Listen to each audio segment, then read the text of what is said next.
to Tigania West, Tigania East, again the Central, and again the North, where people have been displaced from their homes, livestock has been stolen and people killed. These killings and the wanton destruction of property in that area has been going on since 2023. From the time this government took over, the security situation in that area has been deteriorating, even as the government keeps giving us promises on what they are going to do to solve the problem. So it has reached a situation where we feel more drastic actions need to be taken. Even as we speak now, less than an hour or two ago, somebody has been shot in the Meru area. A watchman who was guarding the construction of the Isiolo Modogash Road has been shot, and the body has been taken to Isiolo mortuary. And a contingent of like 60 armed militia. I want to call them militia because they are organized and they are very coordinated. So somebody is funding them and organizing it. And we know the real intention is to drive our people out of that area so that people can allocate land to themselves. We know even now allocations are going on. We know people have even fenced huge chunks of land in that area. There is somebody who has fenced 35,000 acres of our land and has harmed the people guarding the land. So the whole scheme is drive people out of their homes, out of their farms, so that land grabbers can be able to take our land. And we are saying we are not going to take this line down. And we are tired of promises. Government officers and ministers are all over Meru, just talking to us and giving us promises. We have said the time for promises is over. What we require is action. We want to see real action being taken by this government, if it is able to do anything at all. Just to give you an indication how serious the situation is, since 2023, we have lost 110 people killed by bandits. 110 people. We have lost over 11,000 livestock, cattle, 11,000. 2,200 goats have been taken. If you consider the population of Meru, which is 1.5 million people, losing 110,000 statistically is more than the people who have been killed in Iran. Iran, in the war that is going on there and the bombings that are going on there, they have lost just 1,000 people. Iran is a population of 100 million people. So when a community of only 1.5 million people lose 110 people through armed militia that are facilitated by government. Because if government is not facilitating, why have they not done anything? It is a very serious matter.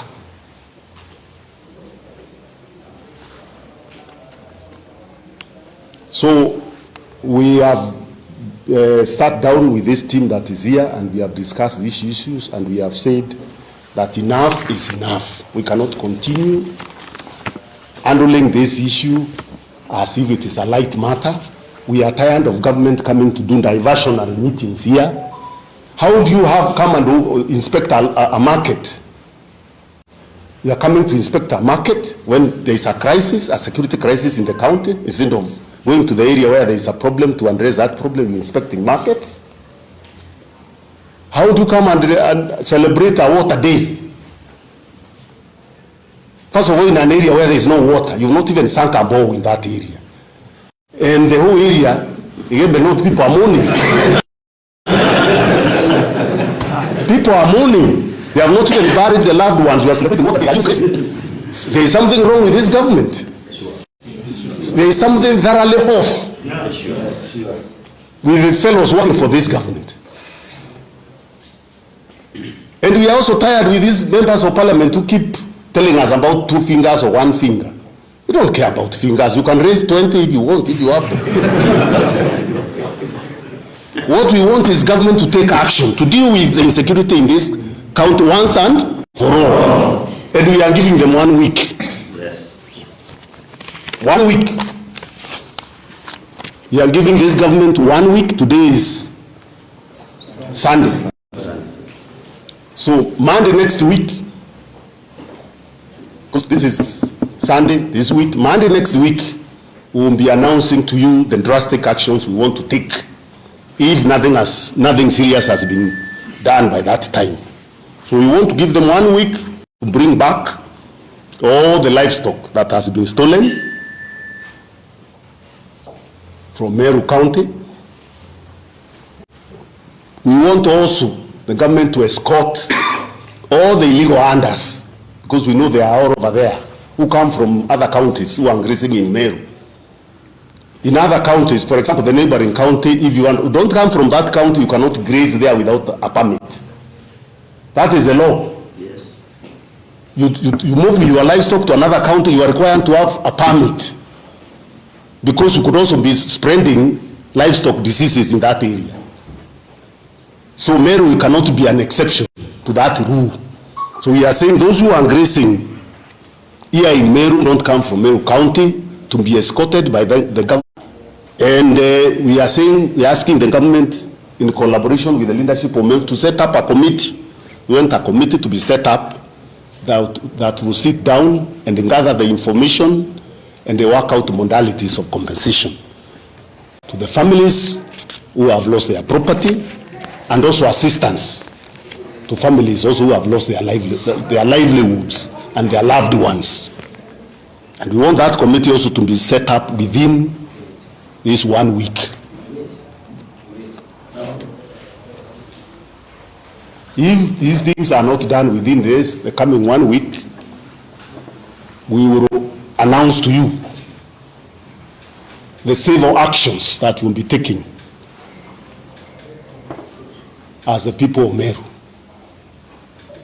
And we can assure you, will be taking very serious measures to force this government to do its job, because providing security to the people, it's the mandate, the primary mandate and responsibility of any government. If it has no capacity to do that, then it has no business ruling. They need to resign and go home, so that people can pick other people who can do their job.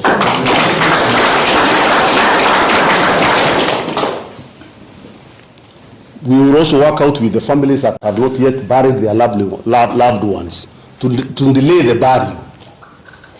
burial, for 1 week, so that we can see whether this government will do anything before we can plan to do the burials. Because what is the use of burying people? We've been burying people since 2023, burying people every week. The only thing that this government does is to send us some donations in the burials. They want us to be very happy, because they give us some donations from the looted money they keep in those offices.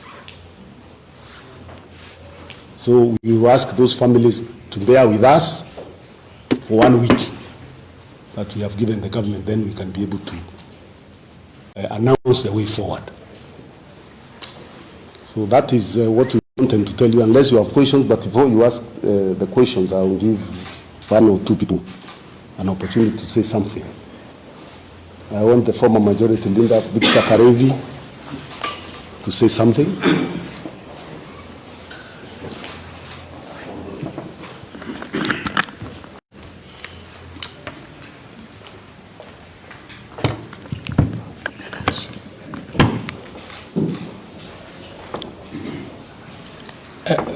Thank you, Laingo.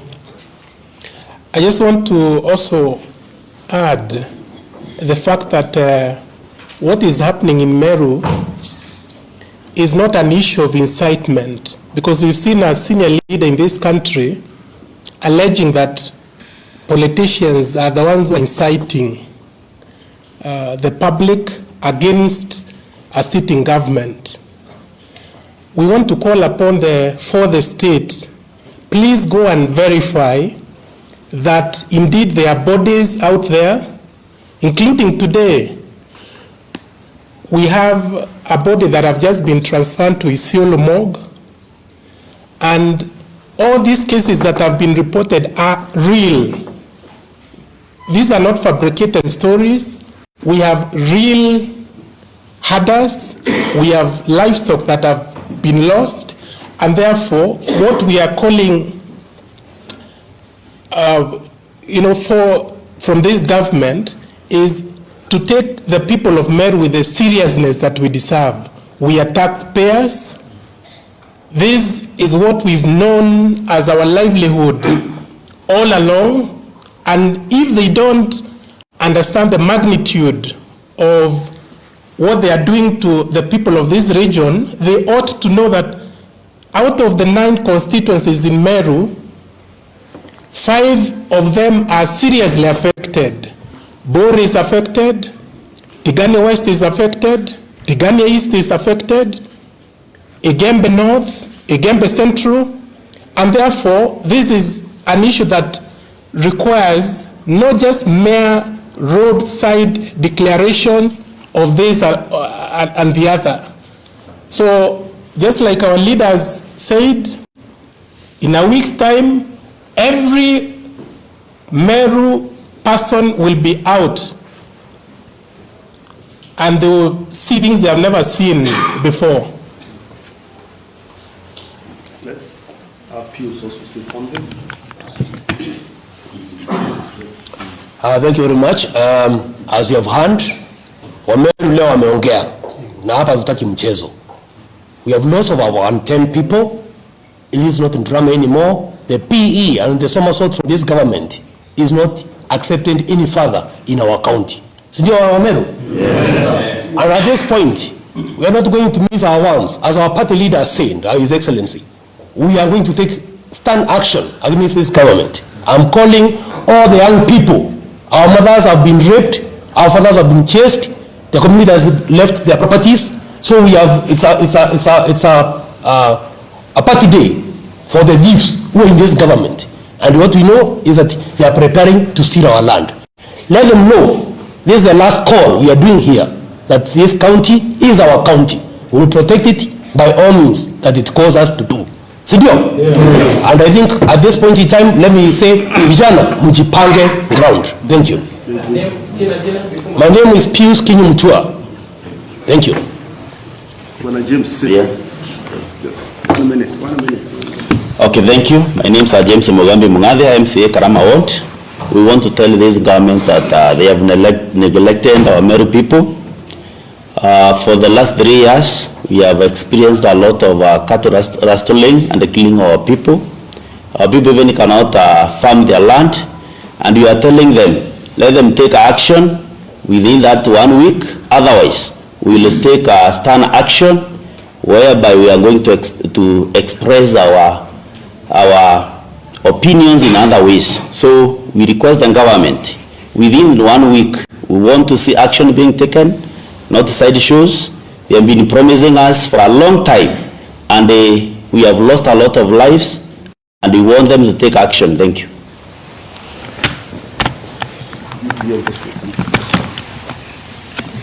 Asante sana gavana wa Meru anayekuja. Kwa majina naitwa Kiogora DMK, kiranja walio wachache katika County Assembly ya Meru, na hayo matokeo ambayo mmeona yakiendelea kule kaskazini mwa Meru, pale ambapo tuko na wafugaji, si mageni kwetu. Yamekuwa hapa kuanzia 2023. Na nataka ni yafananishe na mama mmoja kafika pale court ya Meru, akaambia hakimu, mimi nakuja kufile divorce, nataka kutaliki bwanangu. Akauliza talaka wataka ya nini? Na hii ni ya 3.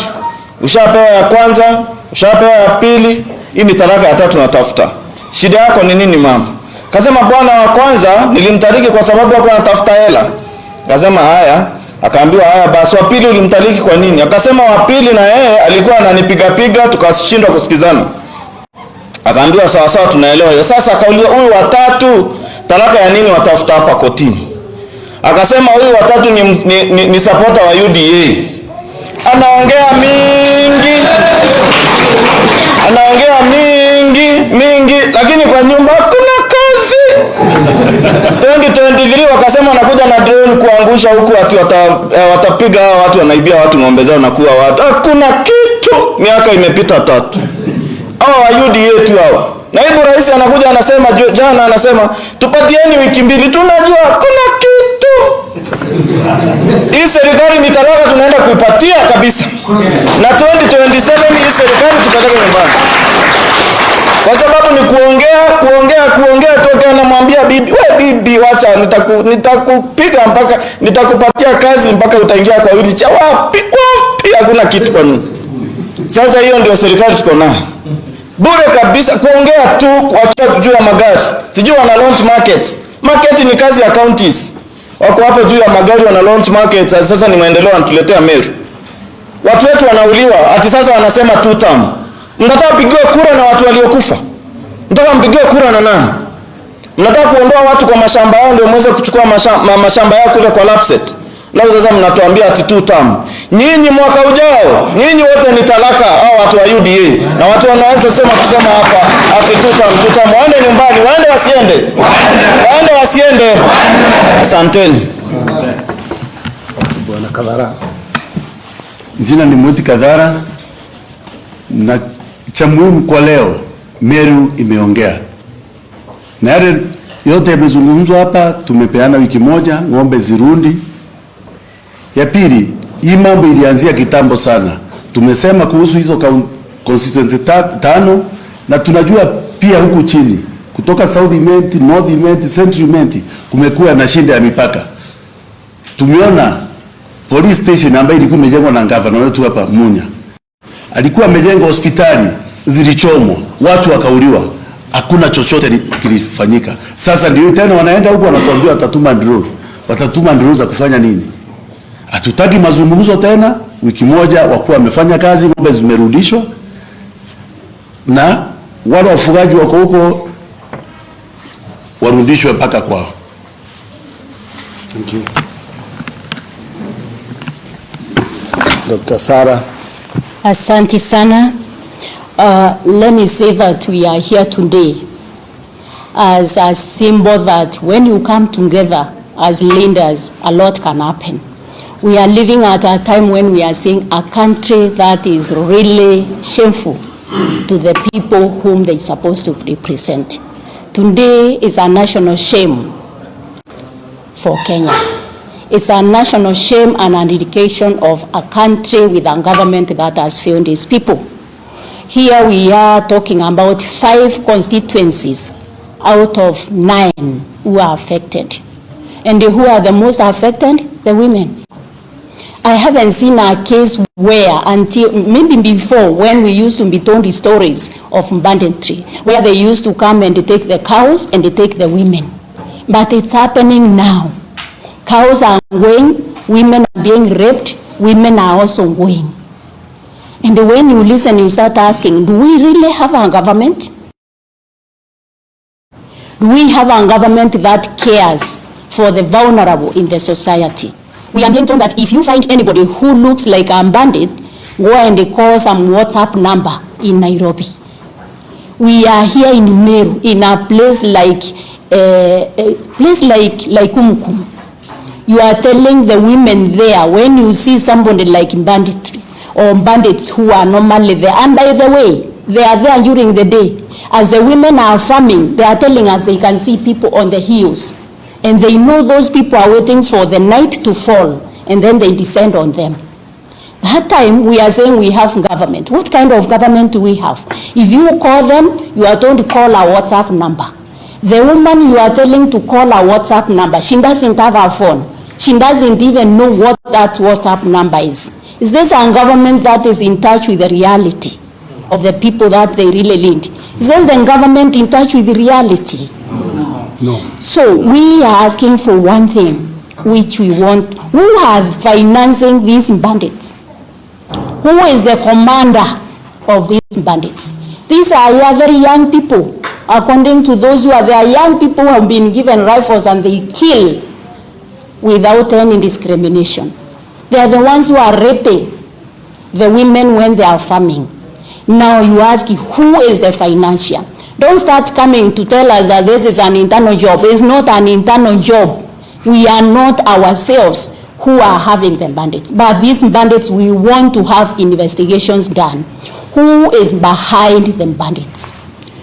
We also want to hear this. We cannot farm, by the way. Our women, as I speak right now, they have stopped farming. There is no activity going on. Because now, as they also do, they have the camels. These camels come and graze in their farms. We want, as the CS has said, we want all these driven out of our farms. We need to have the farm, we need to farm, we need to maintain our livelihood. Finally, as women, we have cried enough. We have buried our children enough. If the government is not ready to protect us, we are waiting for that 1 week which has been given. Whatever we'll be told to do, we'll come out with our children, we'll come out with our sons, we'll come out with our men. We are going to protect ourselves and we are going to keep ourselves safe if this government has been unable to protect us. Thank you. Thank you very much. 1 minute. Let's not extend. Thank you so much. My name is Gikundi Mugera from Tigania West. And the voice of Honorable Peter Munya, that is the feeling of the Meru people. That we have been taken for a long time. High-end meetings from the top brass of the security personnel, and there's no change that we are seeing. And to the political class that keep talking to us about being in government, shame on you. Because you are failing us, and you have even the audacity to bring many police vehicles in meetings, in churches, and when we are discussing banditry in Kandabene, and there are no vehicles to flash out bandits. Unless you are accomplices and you are working with the untouchables that want to take our land, shame on you, and we are working with you to ensure that you go home. We will accelerate your going home. But the cardinal point of any government is providing security for its people, whether in government or out of government. And we are not beseeching on this. This is a must. So the way forward that we will provide here in 1 week's time, we will follow it to the letter. And you can be sure it is not the same. We are even not discussing the election. You have even no votes in Meru.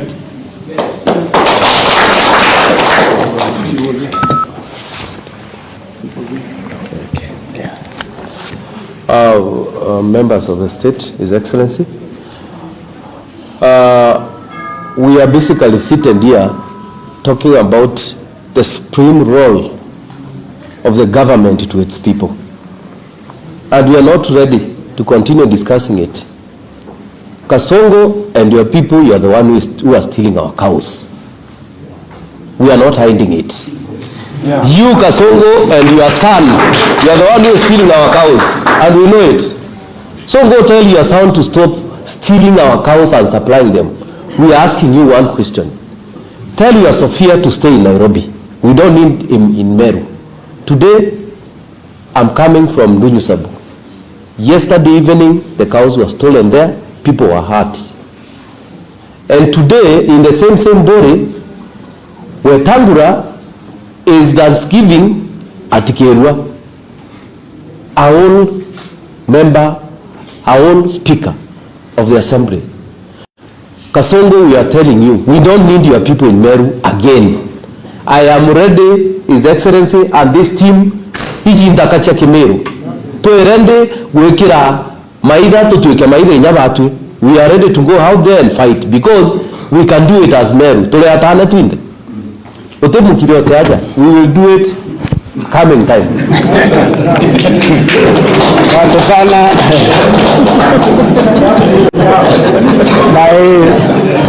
My name is Julius Kemavi Amonde from Menti Central. Now what we are getting is there's a strategy to make Meru people poor.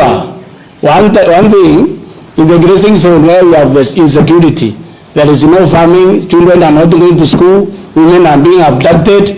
I think it's a strategy. that and this group here is representing 1.5 million people. Sisi ni sauti kwa sababu wengine hawataongea. Our elected leaders are not talking. So we are representing the voiceless 1.5 million people of Meru County. That tunasema enough is what? Enough. Enough is enough. We have to have security in Meru. People have to go to school. Our children have to go to school. Teachers must teach. Our cows must come back. And we have said enough is enough. Asante.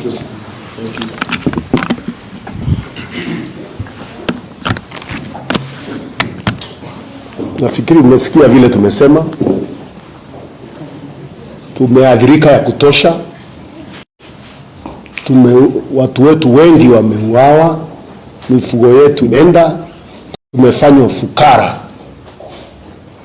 kwa miaka mingi. Na hatuwezi kuendelea namna hiyo. Hatuwezi. Na tumekuwa tukiongea kwa serikali ambayo aidha haina masikio ama waelewi anafanya nini.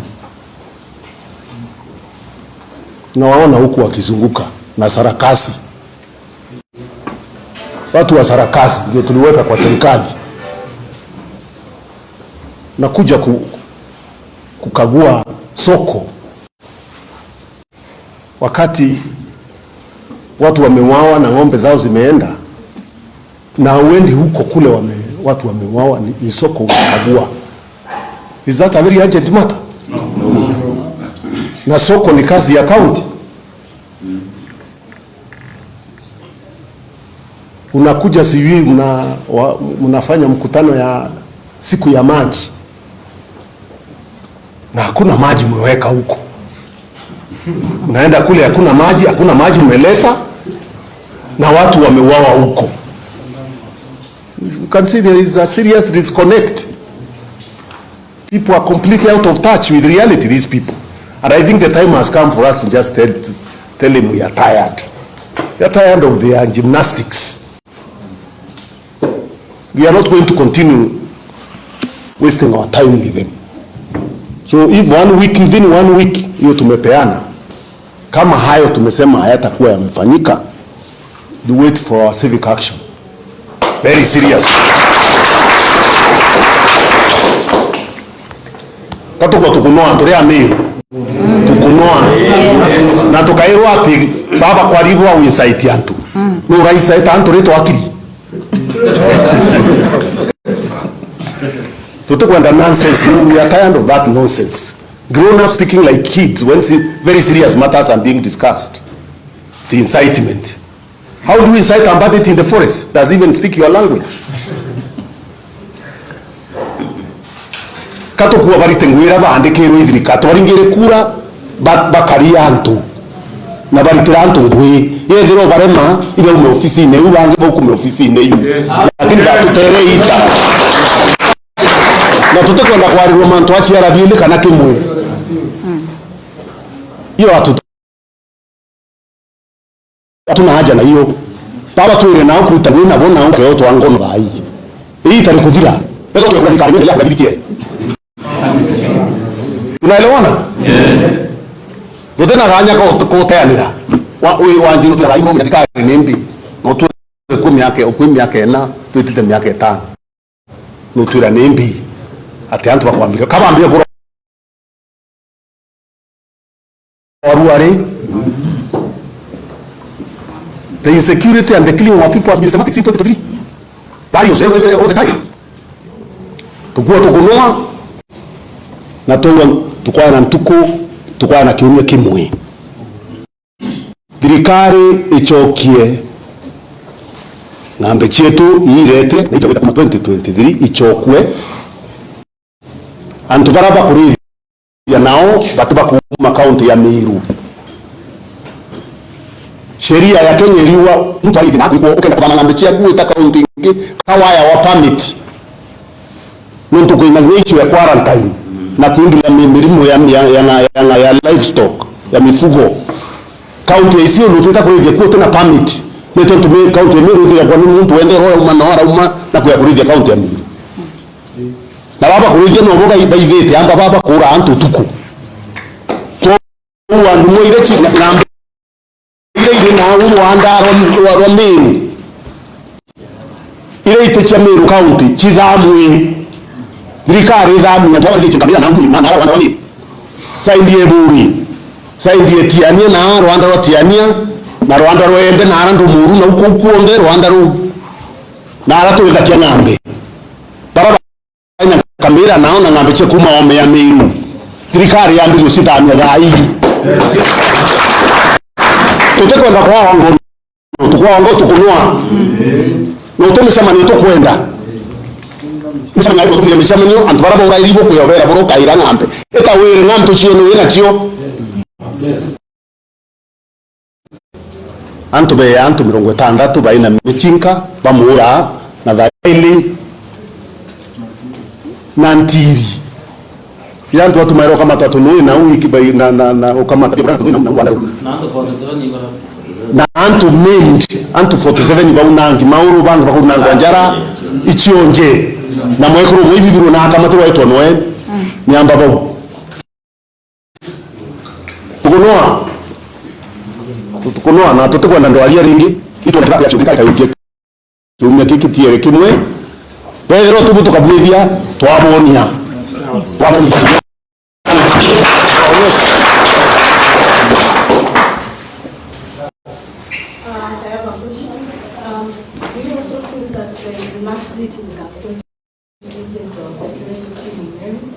And if you feel there's laxity, what is your call on the security department?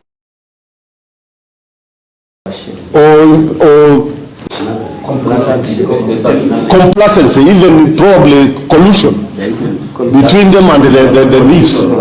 It's collusion because when they are brought here is when more people are killed. When the deputy inspector of police was independent, the moment he left there, people were attacked right there.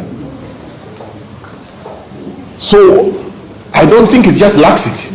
There is some collusion and conspiracy around this whole issue. That's why we are telling you there is a whole plan, a systematic one. Drive people out of the area, drive their livestock out, take the land. The way they have been doing even in Narok and other places. You think we don't know? These people have appetite for other people's property. Now wamekuja pande ya Meru, hatutakubali. And we know senior people are beneficiaries of that, of the proceeds of livestock left there. That's why we are telling you it is an organized crime. We are not wasting time asking them or even giving them suggestions on what to do, because we know they are incapable of implementing anything. What have they been implementing since they took over? Here in Meru. Nini? Huko Nyambeni barabara moja tu ile ilikuwa tunatumia hata kufuata ng'ombe huko. Hii alama iko hapo ya kutoka Isiolo kuja Murere kuja finished. A road that was tarmac during Kibaki's time. So you can't even if people are killed there, you can't drive to Ngrisington to Europe because there is no road. So if they cannot even repair a road,